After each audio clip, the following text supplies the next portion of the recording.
Hello everyone, সবাইকে সোনামণি learning সেন্টারে স্বাগত। আজকের ভিডিওতে দেখতে পাবে ষষ্ঠ শ্রেণীর প্রথম পর্যায়ক্রমিক মূল্যায়ন 2025 ভূগোলের একটি নমুনা প্রশ্নপত্র। এখানকার প্রত্যেকটা প্রশ্নই খুবই ইম্পর্টেন্ট এবং এখান থেকে প্রচুর প্রশ্ন তোমাদের পরীক্ষাতে কমন পড়ে যাবে। এবারে তোমাদের পরীক্ষা হবে 30 নম্বরে ফার্স্ট ইউনিট টেস্টে, ঠিক আছে? তো আমি সেই হিসাব করে এই প্রশ্নপত্রটি বানিয়েছি। এখানকার প্রত্যেকটা প্রশ্ন খুবই ইম্পর্টেন্ট। তো চলো শুরু করার আগে প্রথমে আমরা সিলেবাসটা দেখে নিই। ফার্স্ট ইউনিট টেস্টে কোন কোন সিলেবাস থাকবে। আকাশ ভরা সূর্যতারা প্রথম অধ্যায়, দ্বিতীয় অধ্যায় পৃথিবী কি গোল, তৃতীয় অধ্যায় তুমি কোথায় আছো, চতুর্থ অধ্যায় পৃথিবীর আবর্তন গতি। তারপর দশম অধ্যায় ভারতের সাধারণ পরিচয়, 65 থেকে 68 পেজ পর্যন্ত। চলো শুরু করি দেরি না করে আজকের পর্বটি। দেখো একের দাগে কি বলেছে, সঠিক উত্তরটি নির্বাচন করো। 5টি। 1. হিমালয়ে কথার অর্থ বরফের নাকি পাথরের নাকি তুষারের গৃহ। তো সঠিক উত্তরটি হবে বরফের গৃহ। পরের প্রশ্ন 2 নাম্বার, পৃথিবীকে লাল নাকি নীল নাকি সবুজ গ্রহ বলে। তো সঠিক উত্তরটি হবে নীল গ্রহ বলে। পরের প্রশ্ন 3 দাগ, ভারতের প্রথম মহাকাশচারী রাকেশ শর্মা নাকি আর্যভট্ট নাকি কল্পনা চাওলা। তো সঠিক উত্তরটি হবে রাকেশ শর্মা, ঠিক আছে? নেক্সট প্রশ্ন। পরের দাগ দেখো 4 দাগ, দক্ষিণ ভারতের দীর্ঘতম নদী হলো লুনি, গোদাবরী নাকি সিন্ধু। তো সঠিক উত্তরটি হবে গোদাবরী নদী। পরের প্রশ্ন 5 দাগ, পৃথিবীর আকৃতি গোলাকার ন্যাসপাতের মতো নাকি কমলা লেবুর মতো নাকি জিওডের মতো। তো সঠিক উত্তরটি হবে জিওডের মতো।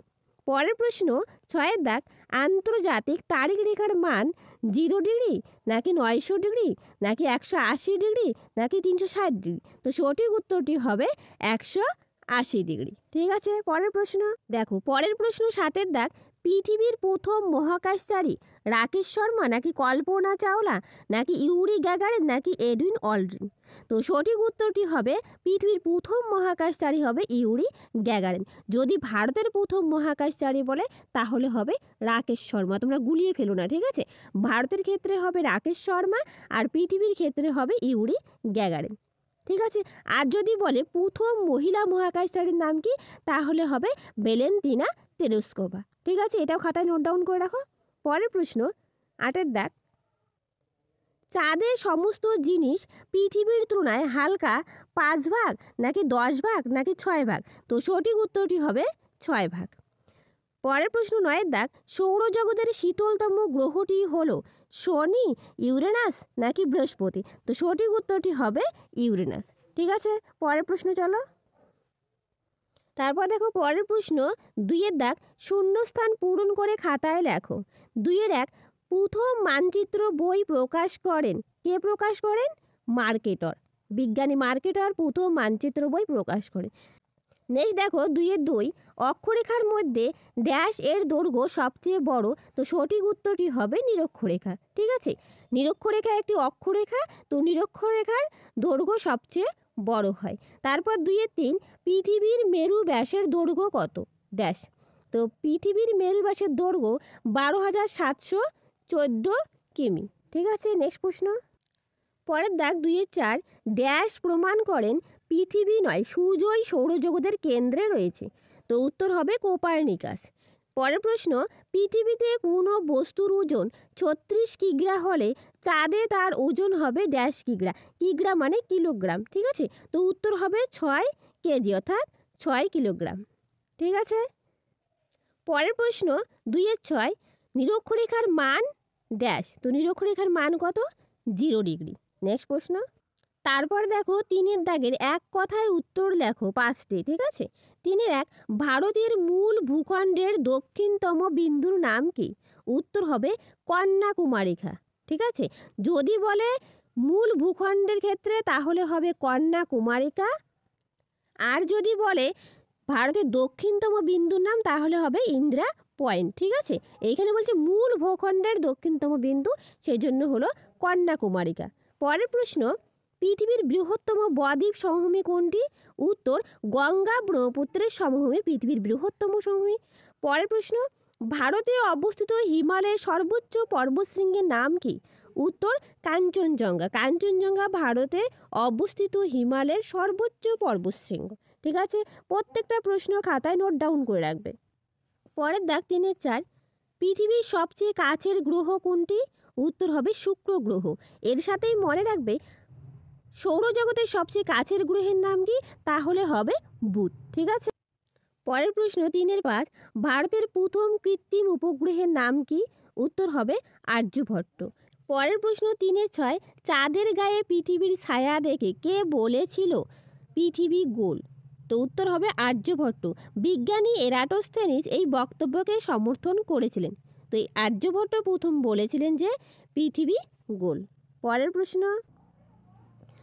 প্রশ্ন 3-7, ভারতের সবচেয়ে জনবহুল রাজ্য কোনটি? তো সঠিক উত্তরটি হবে উত্তরপ্রদেশ। নেক্সট প্রশ্ন, আলোর গতিবেগ প্রতি সেকেন্ডে কত? উত্তর প্রতি সেকেন্ডে 30 লক্ষ কিলোমিটার। পরের প্রশ্ন 3-9, সূর্যরশ্মির কত কোটি ভাগের 1 ভাগ মাত্র পৃথিবীতে এসে পৌঁছায়? তো উত্তর হবে 200 কোটি ভাগের। ঠিক আছে, 200 কোটি ভাগের 1 ভাগ মাত্র পৃথিবীতে এসে পৌঁছায়। পরের প্রশ্ন 4 বলছে কি শুদ্ধ অশুদ্ধ নির্ণয় করো যে কোনো দুটি। ঠিক আছে, 4-1, বহুকাল ধরে ধ্রুবতারা দেখেই রাতের বেলা নাবিকরা অভিযাত্রীরা উত্তর দিক ঠিক করত। উত্তরটি হবে শুদ্ধ, তার কারণ অনেকক্ষণ আগে ধ্রুবতারা দেখেই কিন্তু রাতের বেলা নাবিকরা অভিযাত্রীরা উত্তর দিক ঠিক করত। ঠিক আছে, পরের দাগ, উত্তর আকাশে 7টি উজ্জ্বল তারা সমন্বিত মণ্ডলকে বলে ক্যাসিপিয়া। এটা অশুদ্ধ, তার কারণ উত্তর আকাশে 7টি উজ্জ্বল তারা সমন্বিত মণ্ডলকে বলা হয় সপ্তর্ষিমণ্ডল। ঠিক আছে, পরের দাগ দেখো 4-3, পৃথিবীর সর্বোচ্চ স্থান মাউন্ট এভারেস্ট। এটা শুদ্ধ। ঠিক আছে, এটা সঠিক অ্যান্সার। তো মাউন্ট এভারেস্টের উচ্চতা 8,848 মিটার, এটাও মনে রাখবে। পরের প্রশ্ন, তারপর দেখো 5-এর দাগে কি বলছে, অতি সংক্ষিপ্ত প্রশ্নের উত্তর দাও 5টি। তো 1 নাম্বার করে 2 নাম্বার করে থাকবে। ঠিক আছে, 2 নাম্বার করে থাকবে। 1 নম্বরে বলছে জ্যোতিষ্ক কাকে বলে? উত্তর দিনের বেলায় সূর্য আর রাতের আকাশে চাঁদ সহ অসংখ্য আলোকবিন্দুকে জ্যোতিষ্ক বলে। ঠিক আছে, নেক্সট প্রশ্ন, নীহারিকা কাকে বলে? উত্তর মহাবিশ্ব সৃষ্টির সময় যে অসংখ্য ধূলিকণা ও গ্যাসের মহাজাগতিক মেঘ তৈরি হয় তাকেই বলে নীহারিকা। ঠিক আছে, পরের প্রশ্ন, পরের দাগ দেখো 5-3, উপগ্রহ কাকে বলে? উত্তর যে জ্যোতিষ্কগুলি নিজের আলো ও তাপ ছাড়াই গ্রহের আকর্ষণে গ্রহের চারদিকে ঘোরে তাদের উপগ্রহ বলে, যেমন পৃথিবীর একমাত্র উপগ্রহ চাঁদ। পরের প্রশ্ন 5-4, প্লুটোকে কেন বামন গ্রহ বলা হয়? উত্তর 2006 সালে জ্যোতির্বিজ্ঞানীরা প্লুটোকে বামন গ্রহ আখ্যা দিয়েছেন। সালটা মনে রাখবে। কারণ নিজের কক্ষপথে কোনো মহাজাগতিক বস্তু এলে বামন গ্রহেরা তা সরিয়ে দিতে পারে না। ঠিক আছে, অন্যান্য গ্রহরা নিজের কক্ষপথে কোনো মহাজাগতিক বস্তু হলে সরিয়ে দিতে পারে, কিন্তু বামন গ্রহরা তা সরিয়ে দিতে পারে না। এই জন্য প্লুটোকে বামন গ্রহ বলা হয়, অর্থাৎ প্লুটো সেই কাজটা করতে পারে না। পরের প্রশ্ন 5-5, সূর্যের দৈনিক আপাতগতি কাকে বলে? উত্তর পৃথিবী সূর্যকে সামনে রেখে অবিরামভাবে পশ্চিম থেকে পূর্ব দিকে নিজ অক্ষের চারদিকে 23 ঘন্টা 56 মিনিট 4 সেকেন্ড 1 পাক ঘুরে। একেই পৃথিবীর আবর্তন গতি বা দৈনিক আপাতগতি বলা হয়ে থাকে। ঠিক আছে, কি বললাম? পৃথিবী সূর্যকে সামনে রেখে অবিরামভাবে পশ্চিম থেকে পূর্ব দিকে নিজ অক্ষের চারদিকে 23 ঘন্টা 56 মিনিট 4 সেকেন্ডে 1 পাক ঘুরে। একেই পৃথিবীর আবর্তন গতি বা দৈনিক আপাতগতি বা আহ্নিক গতি বলে। এবার দেখো এই আহ্নিক কথাটি এসেছে অন্য থেকে, তো অন্য কথার অর্থ হলো দিন। তার সাথে এটাও মনে রাখবে এই আহ্নিক গতির ফলে দিন আর রাত্রি হয়ে থাকে। ঠিক আছে, পরের প্রশ্ন 5-6, উত্তরটা হবে না। দ্রাঘিমা রেখা কাকে বলে? উত্তর উত্তর মেরু থেকে দক্ষিণ মেরু পর্যন্ত অঙ্কিত অর্ধেক বৃত্ত রেখাগুলোকে বলা হয় দ্রাঘিমা রেখা। ঠিক আছে, কি বলছে, উত্তর মেরু থেকে দক্ষিণ মেরু পর্যন্ত অঙ্কিত অর্ধেক বৃত্তরেখাগুলিকে বলা হয় দ্রাঘিমা রেখা। পরের প্রশ্ন, পর্দা দেখো 5-7, নিরক্ষীয় তল কাকে বলে? উত্তর, নিরক্ষরেখা যে তল বরাবর রয়েছে তা হলো নিরক্ষীয় তল। পরের প্রশ্ন 5-8, দিগন্ত রেখা কাকে বলে? উত্তর, যে রেখা বরাবর পৃথিবী পৃষ্ঠের সঙ্গে আকাশ এসে মিলিত হয়েছে বলে মনে হয় তাকে বলা হয় দিগন্ত রেখা। ঠিক আছে, এরপর দেখো 6-এর দাগ, নিচের যে কোনো একটি প্রশ্নের উত্তর দাও। 5 নম্বরের প্রশ্ন থাকবে। 1, পৃথিবী গোল কি করে আমরা বুঝতে পারি, ব্যাখ্যা করো। উত্তর, পৃথিবী নিজের অক্ষের চারদিকে অনেক দ্রুত ঘোরে বলে উপর নিচ কিছুটা চাপা আর মাঝ বরাবর কিছুটা স্ফীত, তাই পুরোপুরি গোল নয়। কমলালেবুর সঙ্গে পৃথিবীর আকৃতির কিছুটা মিল থাকলেও আসলে পৃথিবীর আকৃতি পৃথিবীর মতোই, অর্থাৎ জিও। ঠিক আছে, পরের প্রশ্ন দেখো 2, ভারতের পশ্চিমে মরু অঞ্চল সম্পর্কে আলোচনা করো। ভারতের পশ্চিমের মরু অঞ্চল সম্পর্কে আলোচনা করতে বলেছে। ঠিক আছে, উত্তর, রাজস্থানের একেবারে পশ্চিম দিক বরাবর অবস্থিত এই অঞ্চলটি ভারতের বৃহত্তম মরু অঞ্চল। এর নাম থর মরুভূমি।